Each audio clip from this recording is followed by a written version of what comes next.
여러분, 안녕하세요. Hello, everyone. That's all the Korean I have very quickly learned.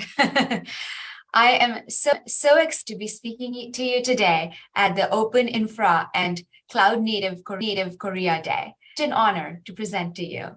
I'm Priyanka Sharma, and I'm the Executive Director of the Cloud Native Computing Foundation. So let me get my presentation up and we can get going. Alrighty. Okay, I'm gonna go into full screen mode. There we go. All right, so today we're going to talk making cloud native ubiquitous. As I mentioned, I'm the executive director of the Cloud Native Computing Foundation. I spend lots of time with startups, open source projects, anyone who is spending time innovating. I'm involved in the ecosystem since inception, first as a contributor to the Open Tracing project, then as a governing board member representing GitLab, and finally now running the fund. So it's been a long journey and one that I'm really glad to have taken. So all this officially and foundation form began about 7 years ago, but the history is much longer. As many of you here are probably aware. It's really a journey of going from non-virtual to virtualization to eventually cloud. As you all know, in the 2000s, we had Sun Microsystems and they ruled. With the coming of VMware, we first really went into virtualization in the mainstream in 2000. Over time, infrastructure as a service developed with AWS, really popularizing it. Then came the PaaSes and open source IaaS, which familiar with OpenStack. And then I think Docker really changed the game for containing them so popular. And off of that popularity, Google open sourced their container orchestration, Kubernetes, and donated it to the Linux Foundation under a subgroup called Cloud Native Computing Foundation. And that was the beginning of CNCF and Cloud Native as we know it. Since then, a lot has changed. We are moving at breakneck speed. We started with one project, Kubernetes, which is still our flagship, but just a year or so ago, in May, we had 96 projects. Then in October of last year, we had 114 projects, and today we are 145. Every three months, you will see increase as more and more projects apply, and we evaluate them for entry into the Cloud Native Computing Foundation. It is a huge for us that so many projects consider us worthy to be their vendor-neutral home, and we are very proud that they place their trust in us. These projects are built by human beings like you, and the number of contributors that you see here, again, growing at breakneck speed today. Actually, since this number was written down, it's changed to over 171,000 global contributors. And we're covering pretty much every in the world with 180 countries represented. So this is the scope of the cloud native ecosystem. And this is the scope which you all are a part. As I mentioned, so many projects trust us, and we're very grateful. We have a tiering system which shows the maturity of the projects involved. So at the top are the graduated projects, Kubernetes, of course, being one of them. But alongside Kubernetes, there's Envoy, there's Jaeger, there's Vitesse, Prometheus, so many others. These projects have the stamp of approval of the CNCF Technical Oversight Committee, which makes the decisions, which is an independent body of respected technologists in the space. And they are putting their stamp of approval behind these projects, and these are production ready in diverse large-scale deployments. So companies and organizations should feel free to utilize them. Then we have the incubated projects, which are also very robust and have shown great promise, a lot of innovation in end users, and they're building their community to be diverse and their governance to be vendor neutral, which is one of the few requirements that CNCF has of any project joining us. Incubating projects are definitely something to look at and realize where they fit in your infrastructure story. They are strong. They have robust technologies and ecosystems, and they just need a few more things, and then they get to graduate it.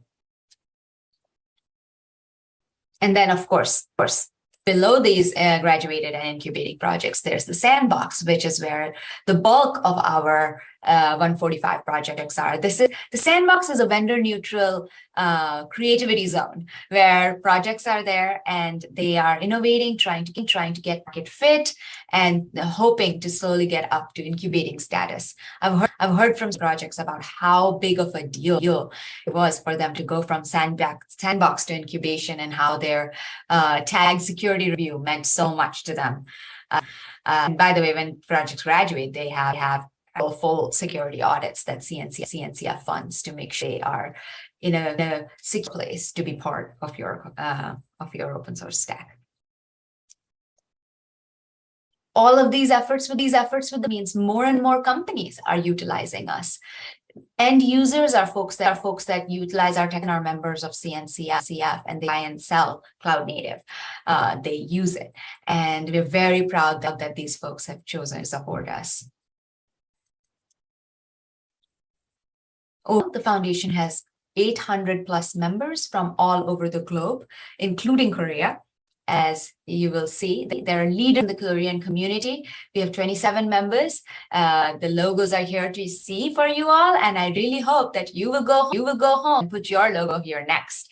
We want participation from every part of the globe. The globe is very important to us, because our world is huge. 7.1 million developers rely on cloud native. They are part of our community.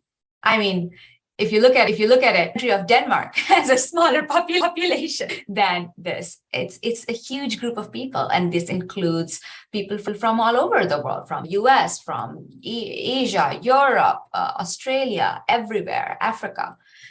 With the background that's been built with the 145 projects, with the end users using us, cloud native has become the scaffolding of the future. If you look at it, the Kubernetes project alone has crossed the adoption chasm and become a mainstream technology. 96% of organizations are either evaluating Kubernetes for production. And these numbers that you see here are broken down by, so you can tell that this is not just a US phenomenon. This is worldwide. As I said, 7.1 million developers out there, and directly using Kubernetes. So many use serverless, and 61% of all backend developers now use containers. They're part of the cloud native community of Team Cloud Native. And Kubernetes is not the only success story. More and more projects are up and to the right. If you look at adoption year over year, container D grew 100%. That's pretty good. There were a lot of reasons for it, and particular changes that happened, which gave us this whopping of a number, but the others are not far behind. I mean, Prometheus, Envoy, all looking at big growth every year. And if you're more interested in learning about this, you should definitely look at our last year's annual survey, which is a report that includes survey data as well as data from companies like New Relic and Datadog to see how things are changing in production use cases. Why is this happening? Well, it's very fundamental business. Number one, there is better resource efficiency with cloud native. You can run the same number of services on lesser servers. The second is improved resiliency and availability.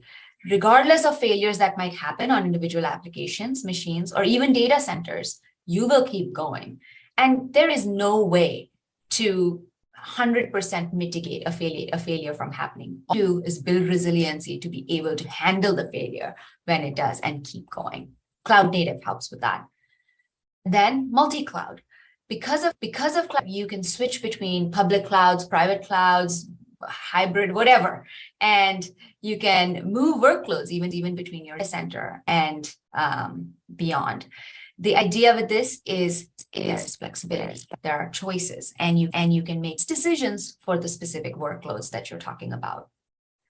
And finally, and importantly, cloud native infrastructure enables higher development velocity, which means improving your services faster, giving customers the features they want with lower risk. So ship fast and don't really break things. That's the dream, isn't it? And that's why organizations are adopting cloud native.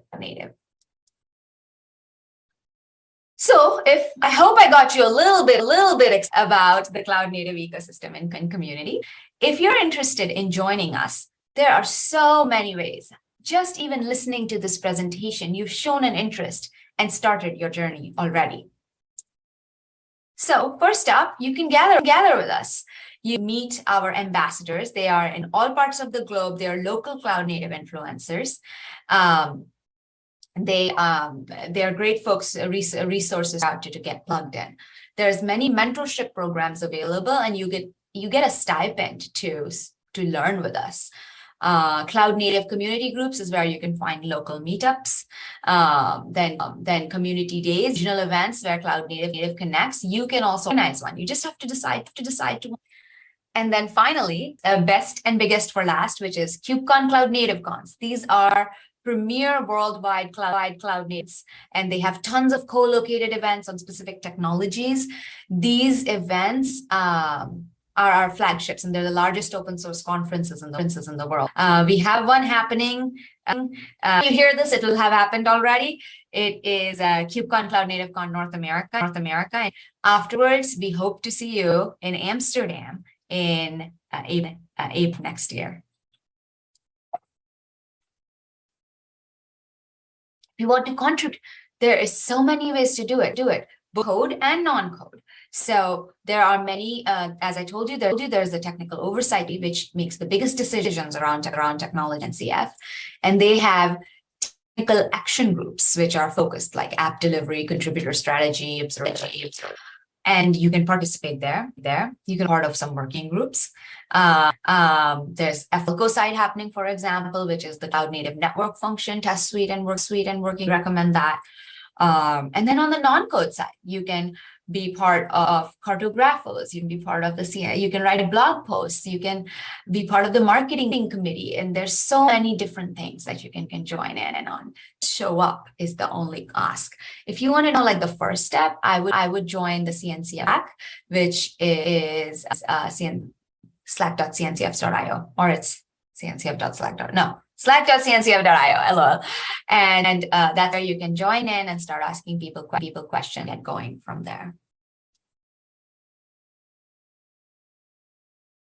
CNCF is here to support you in your professional journey as well. So many people are getting trained and certified through us. We have a Kubernetes massive online course that has hundreds of thousands of people who have trained with us. That's a great step one. There are exams available, sessions that you can take to instantly demonstrate your proficiency in cloud native.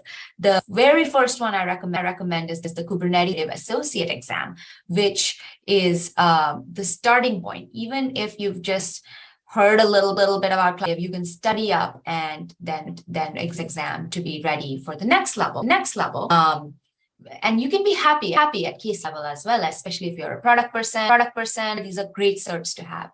But if you're going to go deeper and more serious, then you go to the CKA, which is Certified Kubernetes Administrator. And then the next level from there is CCAD. And then above top is the Security Specialist. So a ton of learning available. Take advantage of it. And then there's so many things like service mesh fundamentals, cloud logging, serverless, WebAssembly, lots of stuff. So, and also you can request courses. You can reach out to us and tell us what to see. Certified Kubernetes program is for all you vendors out there who want a Kubernetes distro. You would need to our conformance program to be a certified Kubernetes provider. So please take a look at this. Hundreds of people in this cohort, and we hope you will join them.